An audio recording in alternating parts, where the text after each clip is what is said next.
My name is Bol Ring. I left the country of South Sudan due to war. I escaped because my village was attacked when I was sleeping, and the Arabs sent the ground troops to destroy villages in South Sudan, and one of them was my village. So I left around 4 a.m. in the morning when the village was surrounded by ground troops and shooting, killing, and all the houses were on fire. So I just ran and ran and ran until I met a group of others, people who ran out of the village, and we joined together to start walking. Where we were walking to was a life journey. It even still today. So we left walking toward Ethiopia, and that was the country that we were told that we were going to go to. If we stay closer to the village, we could get attacked or get killed. And the movement that we are trying to get out of the villages is the more that the Arabs in the government, Janjaweed and all these militia Arab government were sent to destroy and kill and take whatever they can take, and including people to slave. So if you are not unlucky enough to be taken, you would suffer from the hand. You get tortured whenever you made any mistakes. You don't get paid for anything you do, but you get leftover food at the end of the day. So if you are a boy, you go out and do the farm work, take care of the animal if they have animals, any heavy duty, that's what you do for the rest of your life. Any little mistake, you get tortured for it or you get beaten.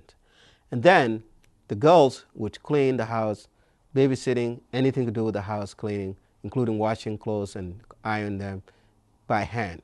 That's what she does for the rest of her life, cooks and everything, and then eat leftover food. So the target was to kill most of the boys and enslave all the women. So that's why the target was very high for the men. And most of people who, if you are over 10 years old, they'll kill you because they know that you're going to remember what happened to you during the war or what happened to your family. So the younger one, that's what they take. But the girls, they can take any age because they know that they're going to use them for anything that they want to use them for. And the number of the boys increase and increase as we run out of the villages. So we started walking to cross South Sudan to Ethiopia. That wasn't a 1 day or 2 days walk. It was a lifetime walk. It took us 3 months, or for me, it took me 3 months to cross South Sudan to Ethiopia, which is a country away. There was no roads to follow. There was no map.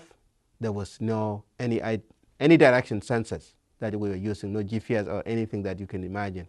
So everything was just follow the direction of east. You will cross the country. And we get attacked by ground troops anytime we get close to the cities. We get ambushed. People hide and wait for us until we come in and shoot and kill and take whatever they can take. And whoever they caught, they take.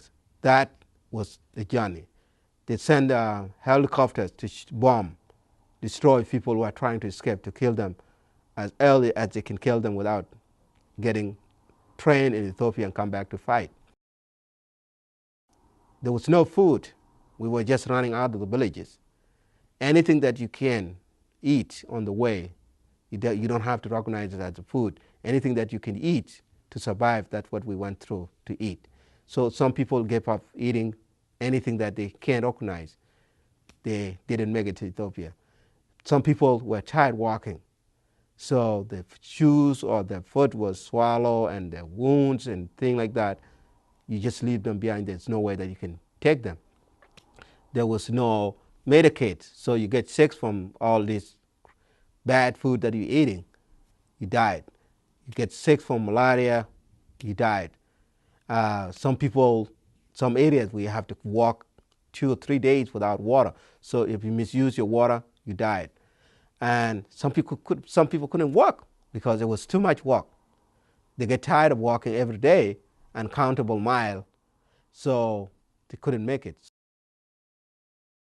So 1/3 of our population didn't make it because we walk at night, we walk daytime, and it became a chance for wild animals to hunt people. Mostly that's what they live on. especially lion and other wild animals that survive on human. So they just take whoever closer to them when people are walking at night to survive with. You can't do anything. There's no protection. There was no guns, nothing to protect your brother or your friend from attack from lion. So you don't run anywhere. You just stay online until your time comes. And that was the scariest thing that I can remember. And we keep walking. So the days went by, and things were getting worse. Thank God, those who made it to Ethiopia. So there was a river called River Gilo. So it was floods during the rainy season. So people are running in and to assume that they will cross the river, but it wasn't an easy journey. So most people drowned. They couldn't make it out. So it was a bad movement to see in 30 seconds most of your friends are gone, or most of your relatives, because shooting on the other side of Ethiopia and there was river on the other side of South Sudan, you have to cross. And the only way to cross is to swim. If you don't know how to swim, it will stop. They came and sent the ground troops to shoot and bomb people who are escaping from Ethiopia. So every sitting was attacked. Everywhere we sat or just come down and group ourselves, we get attacked until we run across South Sudan again to Kenya, where we become refugees again. Things changed. There was enough protection, but there was no enough food to eat. There was no enough Medicaid. There was no enough schools to let us in. So what they did, they just put us in a group of camp and just recruit teachers, refugees teachers, to teach us that didn't have any certification to teach, but to just teach because situation forced them to teach. So it was random school that you can imagine. But most of us learned through that hardship.